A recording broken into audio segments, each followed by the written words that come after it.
ทีเด้อและหลักๆทุกคนเนาะค่อยก็ต้องเน้นย้ำเนาะในกรณีที่เปิดมีตติงเนาะ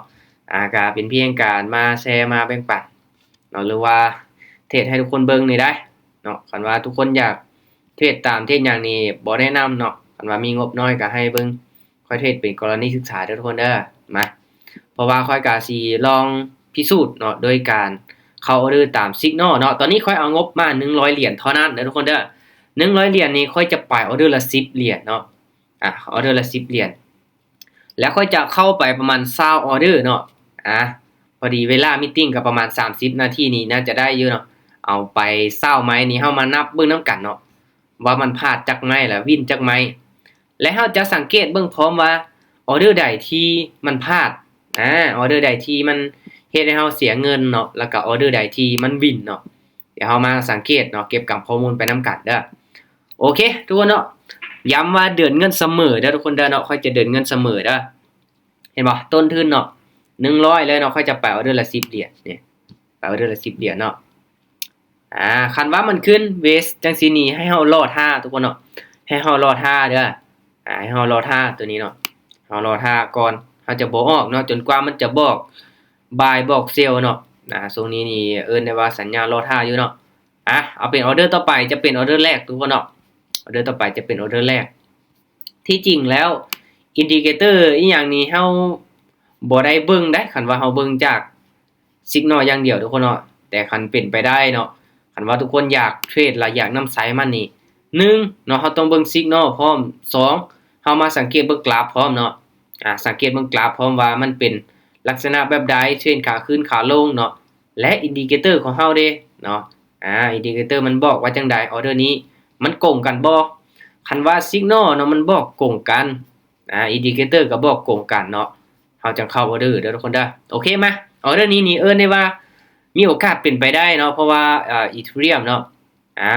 เห็นบ่บอกขายเด้อแล้วก็แนวโน้มเนาะเริ่มตัดลงมาเนาะอาจจะเป็นขาลงก็เป็นไปได้เนาะย้ำเด้อทุกคนเด้อค่อยจะเทศให้ทุกคนเบิ่งเป็นกรณีศึกษาเด้อเนาะโอเคมั้ยออเดอร์นี้เข้าไปที่ออเดอร์ขายออเดอร์แรกเนาะค่อยจะเดินเงินเสมอเนาะเดินเงินเสมอเด้อเดี๋ยวมาเบิ่งนำกันคันว่าไผที่อยากเทศตามทุกคนเนาะต้องยอมรับความเสี่ยงให้ได้แท้ๆเนาะคันเป็นไปได้ก็อยากให้ทุกคนเบิ่งก่อนเนาะอยากให้ทุกคนเบิ่งเป็นกรณีศึกษาเนาะเดินเงินเสมอเอาเนาะทุกคนไปไม้ละ1ไม้ละ1ไม้ละ1รอเบิ่งก่อนก็ได้เนาะเอิ้นได้ว่าเป็นการทดลองเบิ่งเนาะคันว่ามันพลาดมันขาดทุนอีหยังก็น่าจะบ่เสียหายนักเนาะเพราะว่าเฮาก็ไปออเดอร์น้อยๆเด้เนาะออเดอร์นี้เอิ้นได้ว่าลงมางามเลยเนาะโอเคนี่วินไปแล้วทุกคนเนาะออเดอร์ที่1เนาะออเดอร์ที่1วินเดี๋ยวทุกคนเด้อค่อยจะจดไว้ค่อยจะจดไว้ค่อยจะเก็บกำไว้เนาะออเดอร์ที่1เนาะมาออเดอร์ที่2นี่มันบอกให้รอทุกคนเนาะโอ้คันว่ามันรอแบบนี้นี่เฮาจะบ่ฟ้าวเข้าออเดอร์เทื่อเนาะจะใจเย็นๆหลักๆให้ทุกคนมาเบิ่งเปอร์เซ็นต์พร้อมเด้อทุกคนเห็นบ่ตัวที่อยู่ในรูปนี่มันจะมีเปอร์เซ็นต์เนาะเปอร์เซ็นต์บอกเลยเนาะว่าแบบขึ้นลงนะเนาะ up down เนาะตัวใดที่มีเปอร์เซ็นต์หลายกว่าที่จริงออเดอร์นี้นี่ได้ว่าเปอร์เซ็นต์ลงนี่มันจะหลายกว่าได้แต่ว่าความแข็งแรงเนาะความเข้มแข็งเนาะอันนี้มันจะเป็นความแข็งแรงนี่อ่อนเด้อสำหรับออเดอร์นี้อ่อนอยู่แล้วก็ความมั่นใจจะอยู่ที่ 58.73% เนาะแล้วก็คะแนนขาขึ้นนี่25เนาะแต่ว่าคะแนนขาลงนี่41เนาะออเดอร์นี้นี่มาเบิ่งนำกันเด้อว่ามันจะปิดเป็นแดงบ่หรือว่าจะเป็นเขียวเนาะได้ว่าแสดงว่าเปอร์เซ็นต์ขานี่หลายกว่าเนาะก็ถือว่าลงมาทุกคนเนาะก็ถือว่าเป็นออเดอร์แดงเนาะมาออเดอร์นี้บาทนี้เด้อทุกคนเด้อออเดอร์นี้เนาะเดี๋ยวเฮามาสังเกตเบิ่งเนาะเปอร์เซ็นต์เนาะมันค่อนข้างที่จะหลายเนาะเห็นบ่มันบอกเซลล์เนาะออเดอร์นี้ได้ว่าสัญญาณแข็งแรงเนาะความมั่นใจ80เนาะมาถ้างั้นค่อยจะเข้าออเดอร์ขายเป็นออเดอร์ที่2เนาะอะไรกดออกมาเนาะโอเคนี่ยังว่ากดบ่ออกทุกคนโอเคลองเบิ่งนำกันเนาะทุกคนเนาะออเดอร์นี้เป็นออเดอร์ที่2เด้อมาเบิ่งว่ามันจะได้ผลบ่เนาะสำหรับ Signal เนาะทุกคนเนาะเดี๋ยวเบิ่งนำกันเด้อทุกคนเด้ออันนี้ให้ทุกคนเบิ่งเป็นกรณีศึกษาเด้อเฮาเข้าไปซาวออเดอร์นี่มันสิวินจังได๋เนาะเฮาจะเดินเงินเสมอนะจะบ่คูณเงินเด็ดขาดเนาะจะบ่คูณเงินนะทุกคนเด้อมาเดี๋ยวมาเบิ่งนำกันออเดอร์ที่2ขึ้นไปตอนท้ายเนาะจังซี่ โอ้ออเดอร์นี้ขึ้นไปตอนท้ายเด้อทุกคนเด้อทุกคนเห็นแล้วเนาะว่าออเดอร์ที่พลาดนี่มันพลาดย้อนเป็นแบบใดทุกคนเบิ่งได้เนาะคันว่าแท่งเทียนเนาะมันเคลื่อนที่ตอนท้ายแล้วเนาะมันมีการเปลี่ยนแปลงช่วงท้ายแล้วแสดงว่ามันเฮ็ดให้พลาดไปเนาะและออเดอร์นี้ก็แน่นอนเนาะมันลงมาฮอตสีแดงแล้วเมื่อกี้นี้เนาะแต่ก็โอเคมั้ยออเดอร์นี้ไปกันต่อเนาะออเดอร์นี้ขายอีกออเดอร์นี้ขายอีกเนาะตามสิกนอลไปทุกคนบอกเซลเนาะเมื่อกี้นี้นี่ขึ้นไปเขียวนี่ตามที่ค่อยสังเกตเบิ่งเด้อเนาะคันว่ามันมีโอกาสที่จะขึ้นไปเขียวนี่ลงมาแดงฮอต4ไม้เนาะอาจจะพักโตเนาะตัวนี้ลงมาแดงฮอต4ไม้ที่ผ่านมาก็พักโตเนาะแต่ก็ได้ว่าแนวโน้มขาลงเนาะมันก็บ่งบอกว่าเซลล์เนาะแฮงขายมาหลายก็ถือว่าโอเคเลยออเดอร์นี้ทุกคนคันว่ามันบ่มีหยังเปลี่ยนแปลงเนาะแท่งเทียนมันปกติมันโอเคนี่ข้อยคิดว่าจังได๋มันก็ปิดแดงได้เนาะเห็นบ่มันบ่มีการเคลื่อนที่หยังต่างๆเนาะออเดอร์ที่3เฮาวินเนาะทุกคนเนาะออเดอร์ที่3เฮาวินเด้อได้ว่าโอเคเลยเห็นบ่กำไร9เหรียญแล้วเนาะแต่ว่าเฮาจะเดินเงินเสมอเนาะไปจัก20ไม้เนาะเก็บกำสถิติทุกคนว่ามันวินจังไม้มันพลาดจังไม้เนาะออเดอร์นี้ทุกคนมันบอกอีกมันบอกเซลล์อีกเด้อแต่ว่าอันตรายเนาะเบิ่งจากเทียนเนาะโอเคแต่ว่าเฮาจะตามมันเด้อขายเด้อค่อยจะตามมันเลยเนาะค่อยจะตามมันเลยถามว่าอันตรายบ่เฮาเบิ่งนี่ก็อันตรายอยู่เนาะลงมาเป็นแดงเนาะแต่ก็ลองตามเบิ่งมันเนาะโอเคออเดอร์ที่4นี่มาเบิ่งนํกันได้ว่าแนวโน้มก็เป็นขาลงแบบชัดเจนได้เนาะได้ว่าเป็นเทรนขาลงเลยเนาะปกติคันว่าเข้าออเดอร์นี่จุดนี้นี่ค่อยก็มักขายคือกันได้ทุกคนเนาะมักขายได้จุดนี้เห็นบ่อินดิเคเตอร์ตัดลงมานี่ได้ว่าตามขายแบบมีความมั่นใจได้เนาะมันก็เป็นแนวโน้มขาลงเลยเนาะเอาเอ้ยเห็นบ่ทุกคนเห็นบ่โอ้ออเดอร์นี้เฮาฮู้ได้เลยว่าออเดอร์ใดที่มันพลาดเนาะคันว่ากราฟแท่งเทียนมันเป็นแบบนี้นี่พลาดเด้อทุกคนเนาะพลาดไปเนาะโอเคออเดอร์ที่4พลาดเนาะ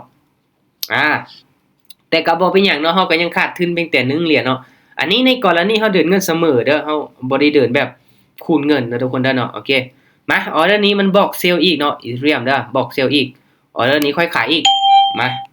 ขายอีกออเดอร์ที่5เนาะมาเบิ่งนํกันมาสรุปยอดจนกว่าสิเข้าไป20ออเดอร์เด้อทุกคนเด้อ20ออเดอร์นี้มาเบิ่งนํกันว่าจะวินจังไมแล้วก็เสียจังไมตอนนี้นี่เข้าไป4ออเดอร์นี่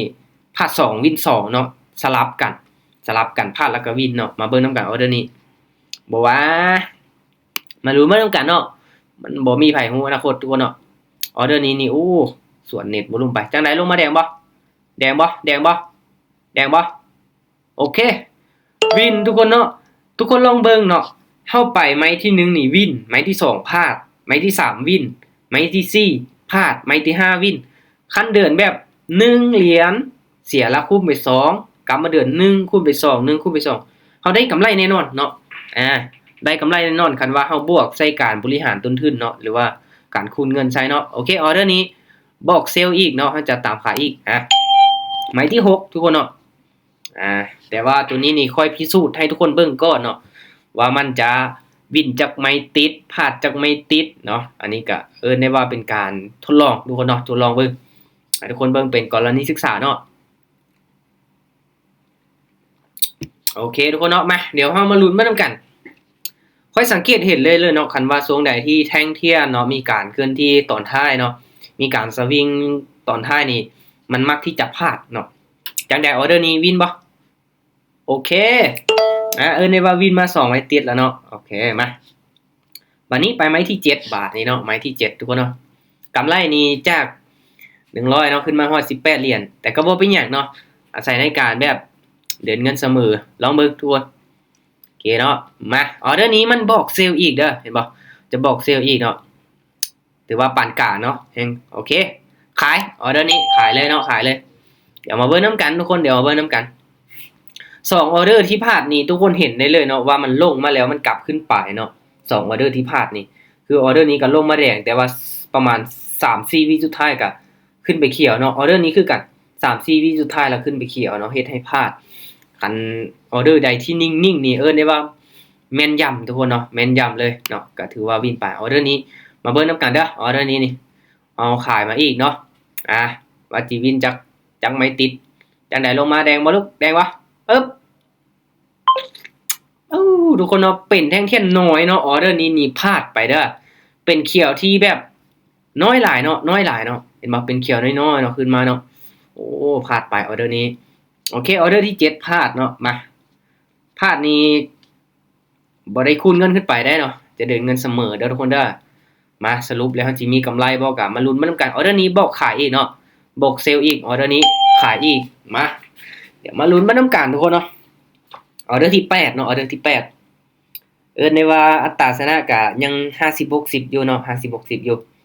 เดี๋ยวไปเก็บกำสถิติในตอนท้ายตอนออเดอร์ที่20เนาะว่าจิเป็นจังไดเนาะมาลุ้นมานํกันทุกคนเนาะที่จริงข้อยเองก็พอมีกำไรมาน้อยนึงแล้วมื้อนี้เนาะพอมีกำไรมาน้อยนึงโอเคแต่ก็ยังค่อยๆเก็บเอาเนาะ มาเดี๋ยวเบิ่งนํกันทุกคนออเดอร์นี้จังได๋ออเดอร์ที่8โอ้ออเดอร์ที่8พลาดไปอีกทุกคนเนาะพลาดไปอีกเด้อตอนนี้นี่ออกไป8ออเดอร์นี่พลาด4วิน4เนาะอัตราชนะยังอยู่ที่50เนาะ50%เนาะก็ได้ว่าเดี๋ยวเฮามาเบิ่งนํกันทุกคนใส่ผมจังโอเคมาออเดอร์นี้ทุกคนเนาะมันบอกบายเด้อทุกคนเด้อเนาะบอกบายเนาะโอเคเฮาตามบายเลยตามซื้อเลยออเดอร์นี้ออเดอร์ที่9เนาะมาออเดอร์ที่9ว่ามันลุ้นบ่นํกันทุกคนเนาะออเดอร์ที่9ของเฮาคันว่ามันพลาดเนาะเฮาจะมาเก็บกำสถิติว่ามันพลาดจักไม้เนาะมันพลาดจักไม้ติดมันพลาดฮอด4-5ไม้ติดบ่หรือว่าพลาด2ไม้ล่ะกลับมาวินหรือว่าจังได๋เนาะมาเบิ่งนํกันเด้อคันว่าพลาดฮอด10ไม้ติดนี่ห้วยบ่ได้ติเนาะอันตรายได้เนาะมาเดี๋ยวมาเบิ่งนํกันทุกคนออเดอร์นี้ขึ้นเขียวงามเลยเนาะอุ้ย5วิสุดท้ายลงมาพลาด3ไม้ทุกคนเนาะเอาละวะพลาด3ไม้ติดแล้วทุกคนส่วนหลายมันจะเป็นแท่งเทียนที่เปลี่ยนตอนท้ายเด้อทุกคนเด้อเนาะยอมรับว่า4-5 วิสุดท้ายเนาะเราจะสังเกตเห็นแท่งเทียนมันมีการเคลื่อนที่แบบปึ๊บปั๊บลงมาเนาะเฮ็ดให้พลาดไปเนาะโอเคมาก็บ่เป็นหยังมาออเดอร์นี้ออเดอร์ที่10มันบอกซื้อเด้อทุกคนเด้อมาขึ้นไปเนาะ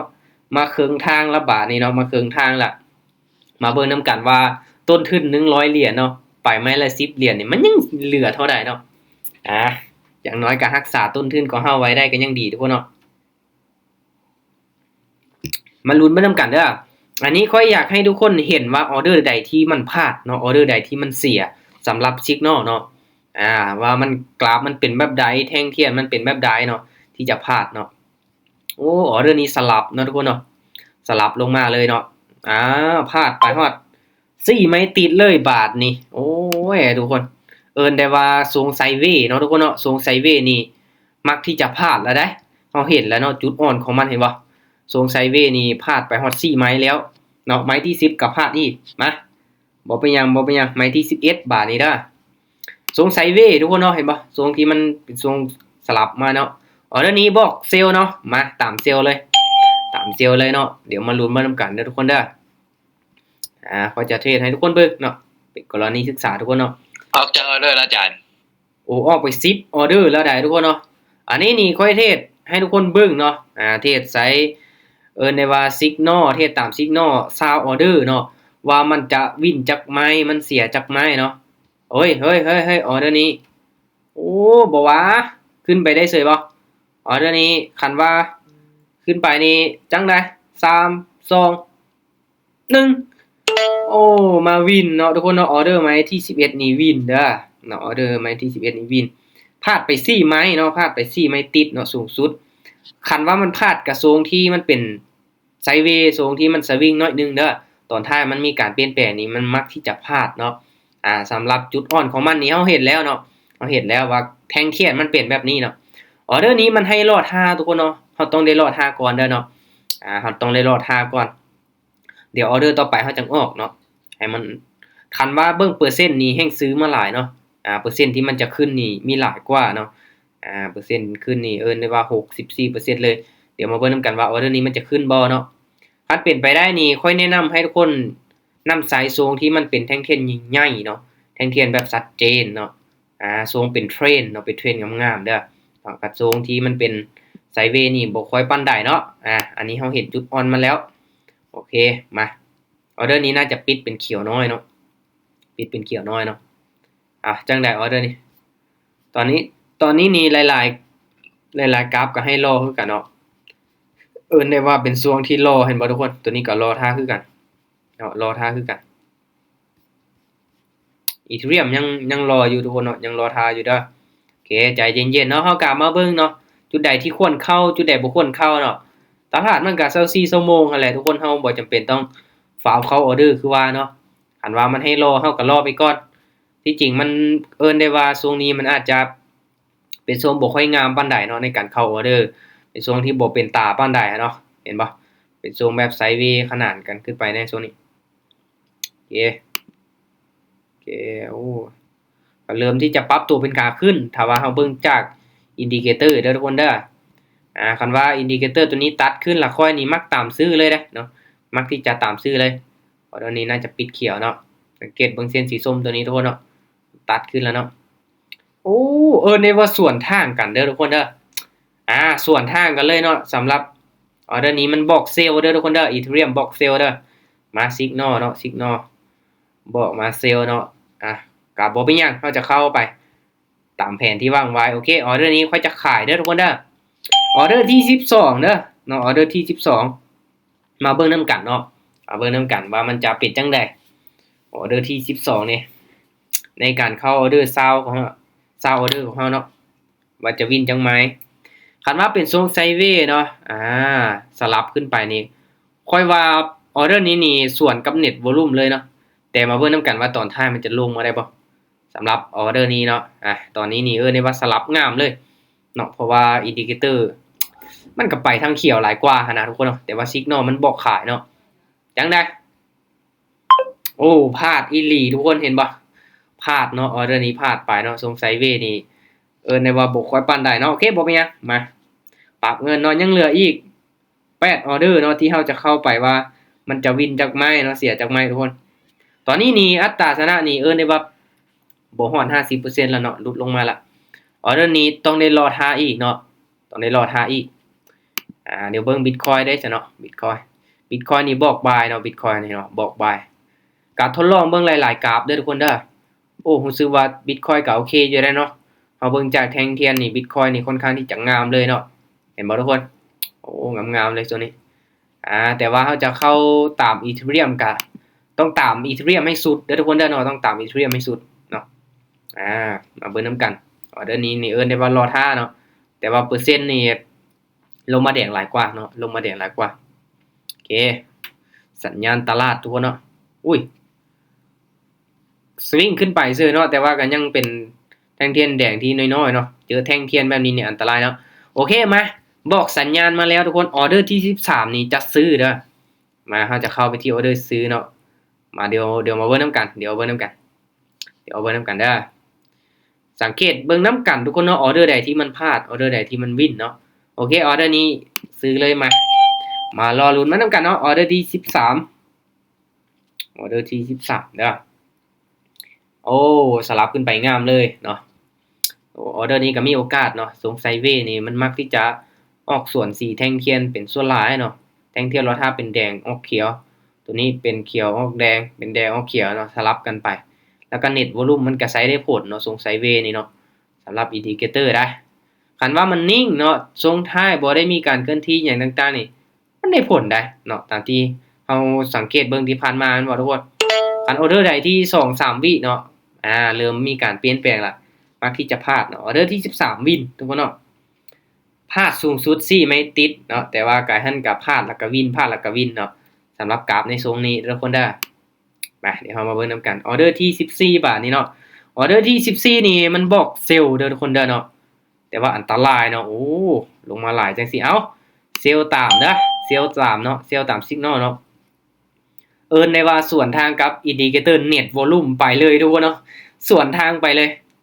คันว่าเฮาตามเนาะอินดิเคเตอร์ตัวนี้นี่แน่นอนว่าเฮาจะซื้อเนาะ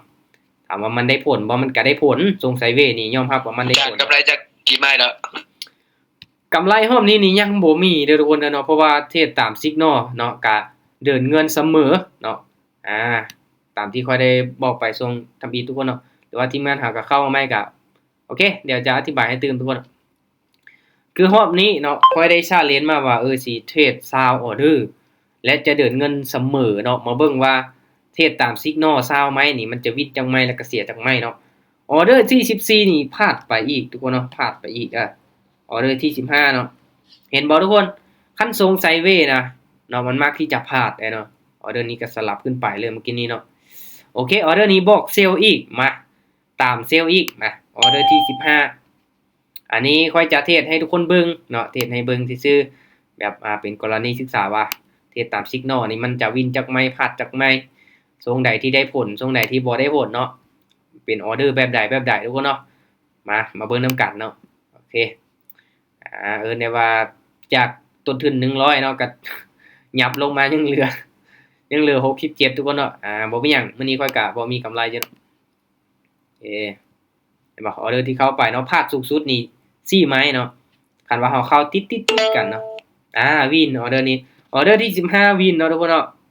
ออเดอร์ที่15วินเนาะเดี๋ยวมาไปต่อยังเหลืออีก5ไม้เนาะยังเหลืออีก5ไม้เฮาจะได้ฮู้ล่ะสถิติว่าเป็นจังไดเนาะได้ว่าเดี๋ยวมาเบิ่งนํกันเมื่อกี้นี่โอเคบอกเซลล์อีกตัวเนาะบอกเซลล์อีกบอกเซลล์เนาะออเดอร์นี้เซลล์อีกคันว่ามันเป็นเทรนงามนี่ค่อยว่าน่าจะได้ผลเนาะคันทรงใดที่มันเป็นเทรนเนาะคันทรงใดที่เป็นไซด์เวย์นี่อัตราชนะบ่ค่อยสูงเลยเนาะสำหรับ Signal เนาะโอเค ขอรีเฟรชอยู่ใส่แล้วทุกคนเนาะเหรียญก็คือบ่ขึ้นซ้ำออเดอร์วินเมื่อกี้นี้เนาะออเดอร์วินเมื่อกี้นี้เหรียญบ่ขึ้นซ้ำโอเคเดี๋ยวมาเบิ่งนำกันออเดอร์ที่16ทางใดลงมาแดงบ่ทุกคนเนาะเห็นบ่คันว่าแท่งเทียนมันเริ่มแบบเป็นแดงลายไม้เป็นเขียวลายไม้นี่จะได้ผลเนาะทุกคนเนาะจะได้ผลเนาะทรงเป็นเทรนนี่เนาะวินเนาะออเดอร์ที่16ก็วินเนาะออเดอร์ที่17บาทนี่เนาะออเดอร์ที่17ตอนนี้นี่ได้ว่า50แล้วเนาะ50%เนาะอัตราชนะโอเคออเดอร์นี้ซื้อบอกบายเนาะซื้อออเดอร์ที่17ทุกคนเนาะ18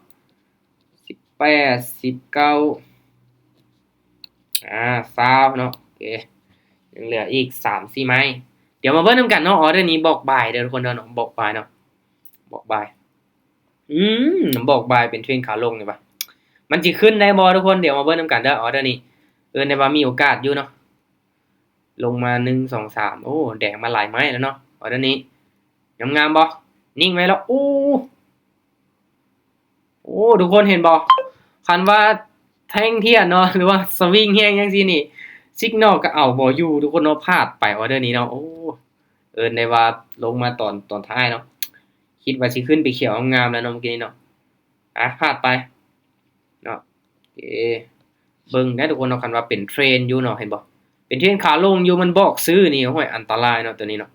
โอเคออเดอร์นี้ตามซื้อเนาะตามซื้อไปออเดอร์ที่18เนาะออเดอร์ที่18มาเบิ่งนำกันเด้อเนาะอันตรายออเดอร์นี้อันตรายหลายเนาะโคตรอันตรายเลยแหละเนาะมาเบิ่งนำกันตอนนี้กับออเดอร์ที่พลาดเนาะพลาดไปนี่ได้ว่าหลายกว่าเนาะหลายกว่าวินเนาะแต่ก็มาลุ้นมานำกันจะฮอด20มั้ยเนาะคันว่ามันวิน10พลาด10นี่เฮาขาดทุนแน่นอนเนาะออเดอร์นี้ค่อยว่าจังได๋ก็เสียเนาะคันว่าสิตามซื้อขึ้นไปออเดอร์นี้มันเป็นเทรนขาลงเนาะพักตัวเขียวจังซี่ล่ะบอกซื้อเนาะโอ้ยโอเคออเดอร์ที่18ก็พลาดไปทุกคนเนาะมายังเหลืออีก2ไม้เดี๋ยวจิมานับเบิ่งว่าพลาดจังไม้วินจังไม้เนาะพลาดจังไม้วินจังไม้ ออเดอร์นี้บอกเซลล์เนาะทุกคนเนาะมาออเดอร์ที่19เด้อโอเคขายเลยเนาะออเดอร์นี้1เดี๋ยวนับเบิ่งก่อนตัวมันวินนี่จังไม้แล้วเนาะ1 2 3 4 5 6 7 8วินหาก็ได้8ไม้เด้อทุกคนเด้อเนาะวินนี่8ไม้แสดงว่ามันพลาดไป10เนาะพลาดไป10แล้วแสดงว่าอัตราชนะบ่สูงเนาะกราฟทรงนี้นี่ได้ว่าอัตราชนะบ่สูงเนาะเทรดตาม Signal อย่างเดียวเนาะทุกคนเนาะมาออเดอร์นี้โอ้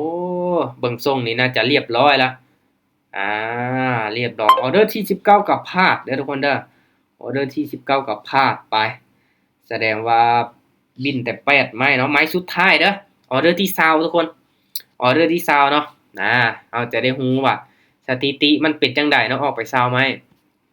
คันเป็นไปได้นี่เทศจะประมาณ100ไม้ทุกคนเนาะเฮาจะฮู้เลยเนาะโอเคออเดอร์นี้บอกซื้อเนาะโอ้โหทุกคนเนาะคันว่าวิเคราะห์นี่อันตรายเนาะไม้นี้นี่ ขึ้นไป3แท่งเทียนเขียวเนาะแนวโน้มเป็นขาลงจังซี่นี่ส่วนหลายค่อยก็มักขายนั่นแหละเนาะมักขายนั่นแหละแต่ว่ามาลองตามสิกนัลเด้อโอเคอันนี้แหละค่อยจังเว้าว่าเฮาบ่จำเป็นต้องรับหูรับตาตามมันอย่างเดียวนี่โอ้อันตรายทุกคนเฮาต้องวิเคราะห์ไปพร้อมเนาะตามประสบการณ์เฮาพร้อมเนาะเดี๋ยวมาเบิ่งนำกันออเดอร์ที่20เนาะว่าจะเป็นจังไดคันว่าวินออเดอร์นี้นี่จะวินโอ้วินบ่เรียบร้อยทุกคนเนาะ แสดงว่าพลาดไป12ไม้เด้อทุกคนเด้อเนาะพลาดไป12ไม้อ่าและทรงที่มันพลาดเด้อทุกคนจะเป็นทรงไซด์เวย์เนาะจะเป็นทรงไซด์เวย์ทรงนี้พลาดไปฮอด4ไม่ติดเห็นบ่เมื่อกี้นี้พลาดไปฮอด4ไม่ติดแล้วก็ทรงนี้พลาดไปฮอด4ไม่ติดเนาะทรงที่มันวินดีๆนี่จะเป็นทรงเป็นเทรนด์ทุกคนเนาะกราฟเป็นเทรนด์งามจากต้นทุน100ยังเหลือ56เหรียญเนาะเอาขาดทุนไป44เหรียญเนาะแต่ว่าบ่เป็นหยังเดี๋ยวมาเบิ่งประวัติยังเหลือ20ปลายเหรียญเนาะสำหรับข้อยอันนี้คือในกรณีเดินเงินเสมอเนาะอัตราชนะเห็นบ่ทุกคน40ปลายเท่านั้นเนาะอัตราชนะนี่ได้ว่าบ่สูงเนาะเข้าไป20ออเดอร์20ออเดอร์พลาดไป12วินไป8เนาะโอเคทุกคนเนาะเป็นจังได๋สำหรับในการเทรดตาม Signal เนาะและกราฟตัวอื่นเนาะเหรียญตัวอื่นทุกคนก็เอาไปทดลองเบิ่งเด้อทุกคนเด้อเอาไปทดลองนำสายเบิ่งเด้อว่ามันเห็นผลแท้บ่ให้เฮาฝึกเบิ่งสังเกตเบิ่งว่าออเดอร์ใดที่มันพลาดออเดอร์ใดที่มันวินเนาะตัวนี้สำคัญเด้อทุกคนเด้อเนาะเฮาจะได้รู้รายละเอียดก่อนที่ว่าเฮาจะเอาไปนำไสตัวจริงเนาะเฮาเอาเงินเดโมก็ได้ทุกคนเนาะเอาเงินเดโมก็ได้แต่สำหรับข้อยเอาเงินจริงมาเทรดเลยเนาะแต่ว่าใช้งบบ่หลายเนาะงบ100ก็ขาดทุนไป44เหรียญนี่ก็บ่เป็นหยังเนาะยังถือว่าเสียกำไรของข้อยไปเท่านั้นเนาะกำไรของมื้อนี้เดี๋ยวค่อยจะอาศัยประสบการณ์แน่ทุกคนเนาะสิเทศตาม Signal อย่างเดียวค่อยว่าบ่ได้เนาะบ่ได้เนาะมันมีบางช่วงเนาะที่ว่าจะได้ผลแต่ว่าบางช่วงมันก็บ่ได้ผลเนาะช่วงนี้นี่มันมักที่จะพลาดช่วงไซด์เวย์ช่วงที่แท่งเทียนมันเคลื่อนที่ตอนท้ายทุกคนเนาะโอเคทุกคนสำหรับการเทรดตาม Signal มีหยังอีกบ่มีหยังอีกบ่ทุกคนมีหยังอยากถามล่ะถามมาได้ทุกคนจากวิธีการนำใช้หยังต่างๆ ถ้าอยากใส่แบบนี้ต้องเฮ็ดแบบใดโอเคถ้าอยากใช้แบบนี้เนาะทำอิฐเฮาก็เข้าไปที่Google Chrome เนาะโอเคคือค่อยบวกมาโอเคเห็นหน้าจอเนาะเห็นหน้าจอเนาะแล้วมาพิมพ์ค้นหาเด้ออยู่ใน Google ก็ได้เนาะ Google Chrome ก็ได้เนาะพิมพ์ค้นหาตัวนี้เด้อ tradersignal.co เนาะ .co ตัวนี้แหละนี่หน้าตามันจะเป็นตัวนี้เห็นบ่มันจะมีกราฟที่เป็นลูกศรสีขึ้นตัวนี้เนาะแล้วกดเข้ามาปึ๊บแล้วก็เบิ่งได้เลยเนาะมันจะมีหลายๆเหรียญเนาะ ADA BCS BNB BTC เนาะเห็นป่ะ Dogecoin Ethereum เหรียญ Shiba เหรียญ Solana เหรียญ Sui เนาะเหรียญ Uni XLM เนาะโอ้ถือว่าหลายเหรียญเติบเนาะประมาณนี้เลยก็ลองนำสายเบิ่งที่จริง Signal นี่มันมีหลายเนาะมันมีหลายเลยอยู่ใน Google นี่เนาะคือเฮามาค้นหาเนาะเฮาพิมพ์คำว่า Signal ซื่อๆนี่ได้ว่าหลายเลยแหละเนาะหลายเนาะมีหลายตัวเลยเห็นบ่มีหลายเลยแหละเนาะแต่ว่าก็แน่นอนส่วนหลายมันจะเป็นของ Signal แบบเป็นของ AI ได้ก็มีเนาะ AI ได้เนาะแต่ว่าก็ค่อยก็ไปค้นหามากับตัวนี้ก็พอนำใช้ได้เนาะพอนำใช้ได้ในบางช่วงทุกคนเนาะในบางช่วงก็โอเคอยู่คือที่ทุกคนเห็นเนาะคือที่ทุกคนเห็นเลยมันก็มีพลาดแน่วินแน่เห็นบ่คันว่าเป็นเทรนด์ขาขึ้นนี่มันบ่ขายโอ้อันตรายเนาะจะประพลาดทรงไซด์เวย์ทรงสวิงแน่เนาะโอเคเนาะทุกคนเนาะโอเคถือว่าเป็นกรณีศึกษาทุกคนเนาะหลักๆเฮาก็ตั้งใจพัฒนาเนาะฝีมือของเฮานี่แหละเนาะในการ เบิ่งกราฟเนาะเบิ่งแท่งเทียนเบิ่งแนวโน้มฐานแนวรับแนวต้านอีหยังต่างๆเนาะศึกษาไปพร้อมเนาะ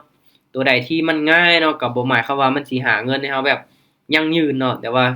ถ้าว่าเรามีความรู้นี่เราต่อยอดอิหยังได้หลายๆอย่างเลยทุกคนเนาะถ้างั้นก็ลงทุนในความรู้ของเราเนาะตั้งใจศึกษาไปพร้อมเด้อทุกคนเด้อโอเคถ้าว่าบ่มีหยังทุกคนรอบนี้ขอบใจทุกคนที่เข้าร่วมเนาะโอเคก็ตั้งใจศึกษาเนาะย้ำว่าทุกๆการลงทุนมีความเสี่ยงให้ศึกษาหาความรู้ดีๆก่อนที่ว่าจะตัดสินใจนำเงินเข้าไปลงทุนเด้อทุกคนเด้อโอเคบ๊ายบายเจอกันใหม่รอบต่อไปทุกคน